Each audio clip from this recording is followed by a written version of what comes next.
जो आख्याएँ आई हैं उनके अनुसार गंगा यमुना की जो धाराएँ हैं वो स्नान और आचमन के योग्य भौतिक रूप से नहीं है।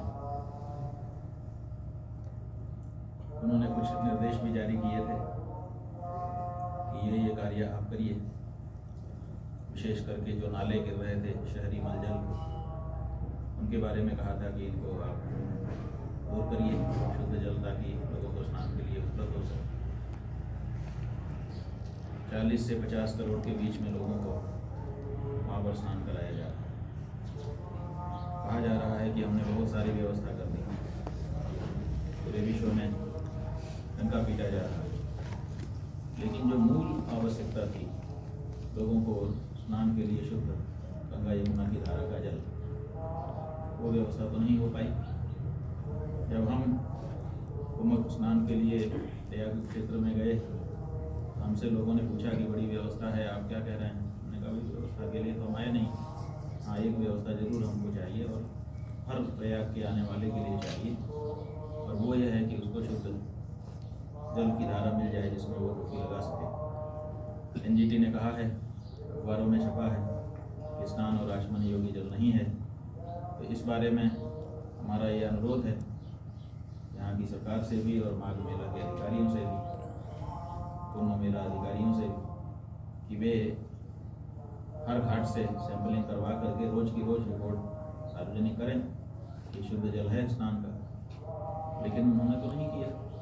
पूरा मेला बीत गया, हम लोग वहाँ से निकल करके दूसरे जगहों में आके दूसरे कार्यों में लग गए, लेकिन जो शुद्ध जल लोगों को उपलब्ध होना चाहिए था वो नहीं मिला। हमारे साथ के बहुत से ऐसे लोग जो काम में लगे रहे, समय समय पर मौका देख करके स्नान के लिए जाते थे, कई लोग उसमें वापस आ गए, वीडियो बना के लाते थे हमारे लिए, ये देखिए सीधे मलजल बहा जा रहा है, ऐसी गंदगी एकदम साक्षात आंखों में दिखाई दे रही, वैसे नहा ले।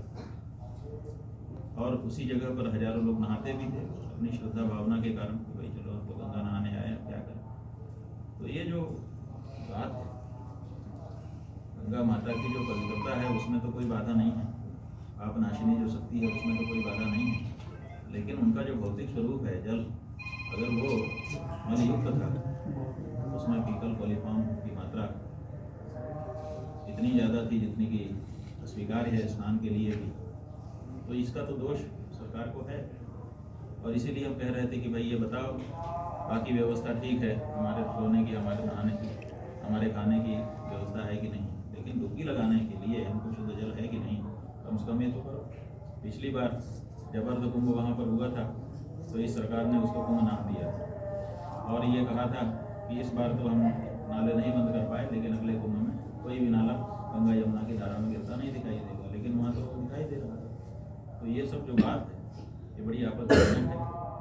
करोड़ों करोड़ सनातन धर्मियों के स्वास्थ्य के साथ, उनकी आस्था के साथ, उनकी भावना के साथ एक तरफ से खिलवाड़। बहुत दुख हो रहा है।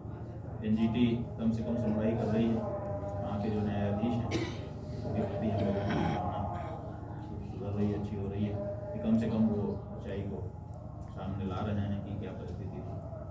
अभी फिर से सुना है कि सुनवाई होने वाली है, जो भी अंतिम निष्कर्ष निकलेगा, लेकिन जो आपको देखा हम लोग देख करके आए हैं वो तो सब कुछ स्पष्ट ही, कागज में क्या रिपोर्ट है क्या नहीं रिपोर्ट है, और रिपोर्ट भी कोई कितना उसमें बनावट करेगा, आखिर जो चीज़ है वो तो कहीं ना कहीं से तो निकल करके आएगी।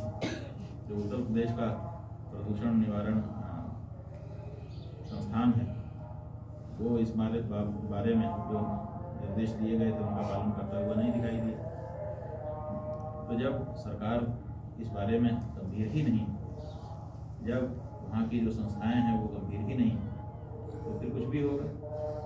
जनता की आस्था को आप दोहन कर रहे हैं, लेकिन उनके लिए जो आपके कर्तव्य हैं उनको निभाने में कहीं ना कहीं कमजोर सिद्ध हो चुका। जितने भी श्रद्धालु हैं, चाहे वो कोई अन्य तीर्थ जाते हैं, सब